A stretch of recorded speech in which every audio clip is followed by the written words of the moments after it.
కాబట్టి ఆ సాక్షి చైతన్యం, దాన్ని ఇప్పుడు సాక్షి అంటూ ఉందాము. తురీయమే సాక్షి. అది ఎవరు? మీరే. అది మీరే. మీరు ఇది పట్టుకుంటే అయిపోయింది, మీరు ఇంకా ఏమీ పట్టుకోక్కర్లేదు. పట్టుకోవాల్సింది ఏదో అది పట్టేసుకున్నారు, మిగతావన్నీ నడుస్తూ ఉంటాయి. పట్టుకోవాల్సింది ఏదో అది పట్టుకోవాలి, మిగతావన్నీ నడుస్తూ ఉంటాయి. నేను చెప్పాను దీన్ని చిన్మయానంద గారు కూడా చెప్పారు. ఒకడు కొట్టుకుపోతున్నాడు, వరద నీటిలో కొట్టుకుపోతున్నాడు. కొట్టుకుపోతుంటే ఒక నల్లని దొంగ వాడికి కనపడింది.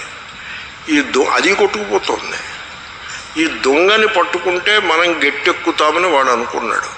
ఏమంటే కొట్టుకుపోయే దొంగని పట్టుకుంటే మీరు గట్టెక్కుతారా, లేకపోతే గట్టును మీద ఉన్న కొమ్మని పట్టుకుంటే గట్టెక్కుతారా?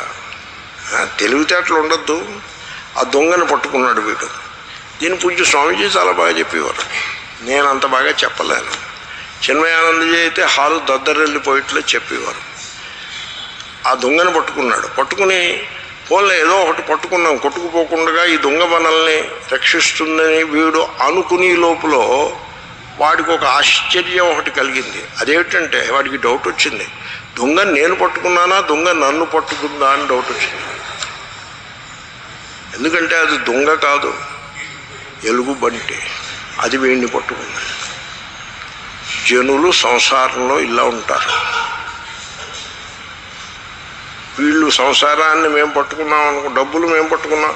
ఏమంటే రిచ్ మ్యాన్ అంటే డబ్బులను అధీనంలో పెట్టుకున్నవాడా, డబ్బుకి దాసుడా అని వీళ్ళు అనుకుంటారు. డబ్బును అధీనంలో పెట్టుకున్నవాడు రిచ్ మ్యాన్ అనుకుంటారు. రిచ్ మ్యాన్ డెఫినేషన్ తెలియదండి.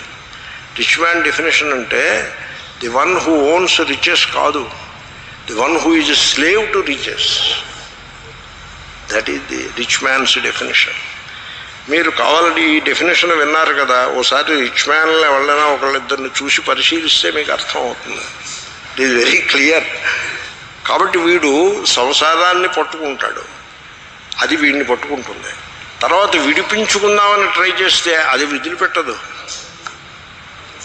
సో కాబట్టి సాక్షిగా మీరు నిలిచి ఉండాలి.